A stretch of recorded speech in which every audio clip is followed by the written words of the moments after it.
Thailand's Marine Police, a special unit tasked with protecting and enforcing the law over 300,000 square kilometers of ocean. Today, they've arrested a Vietnamese vessel fishing illegally in the Gulf of Thailand. It's just one of hundreds of Vietnamese boats that have been detained by Thai police in the last 2 years. Dạ, do nhiều những ghe mà bên Việt Nam muốn qua Thái đánh bắt cá đem hải sản về cho mình. Dạ, biển Việt Nam hiện bây giờ là cá mắm càng ngày càng ít. Dạ, do ghe khai thác quá mức độ. Dạ.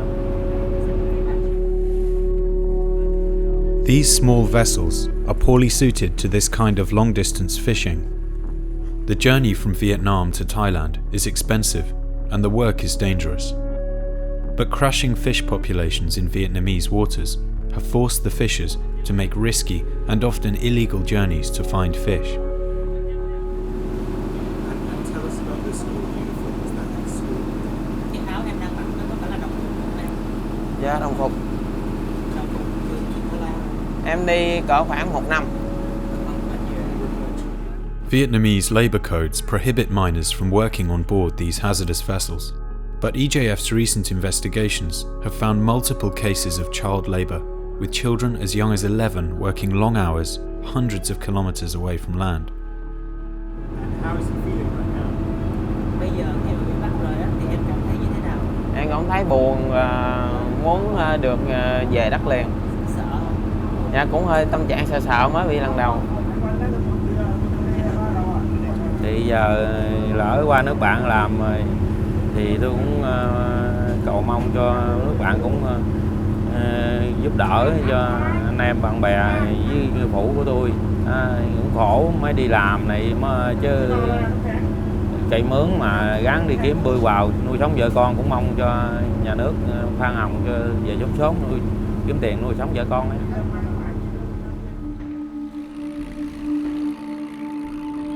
The Vietnamese government has some very ambitious targets. In 2019, they're planning for $10 billion worth of seafood exports.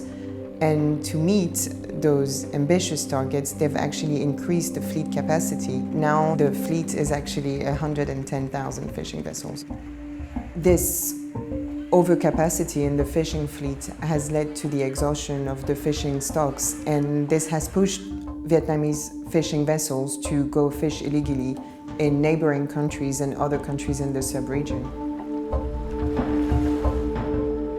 Major US and European retailers are complicit in driving the exhaustion of fish populations in the region. In 2017, EU states imported over 800 million euros worth of seafood from Vietnam, with the US importing similar volumes in the same year. And with exports set to increase in the coming years, Vietnam's government is doing very little to regulate its fleet. Across the whole of Southeast Asia, Vietnamese vessels are plundering fish, from Thailand and Indonesia to the Philippines and Malaysia. Có một cái bảng phân công làm việc giống như cái bảng phân công làm việc trên tàu không?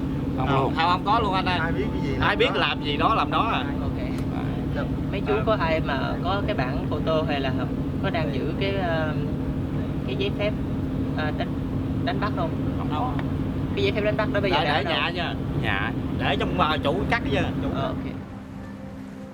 Many vessels operating illegally in foreign waters are also using highly unsustainable fishing practices, further fueling this cycle of destruction and devastating fish populations across the region. Anh bắt những cái con cá rất là nhỏ, thì các anh có thể nói cho chúng tôi biết là các anh bắt con cá nhỏ đó để làm gì không? Như thường thì vô như mình bắt như vậy rồi vô cũng như bán rồi dựa nó chế biến cái gì đó mình cũng không rành, nhưng cái đó là con cá rẻ tiền nhất. Chắc nó chế biến để sử dụng cho những cái thành phẩm để nuôi trồng này nọ gì đó. Chứ ăn thì cái con cá nhỏ đó là chắc có lẽ là ít. The problem is that when stocks of high-value commercial species collapse, fishing vessels tend to target trash fish. Trash fish is a mix of smaller size, low-value species, but actually a large portion of it is juveniles, which are being caught even before they get a chance to reproduce, which makes it almost impossible for fish stocks to recover.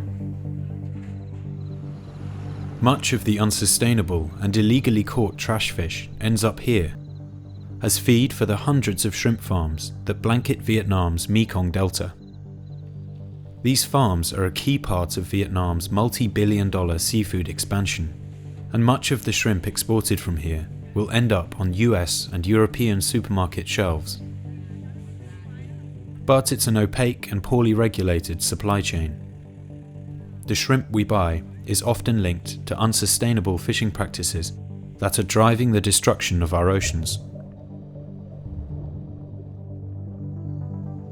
Across Southeast Asia, fisheries provide food and income for millions of people. Without urgent action, the illegal fishing operations of Vietnam's unregulated fleet risk further destabilizing fish populations across the whole region.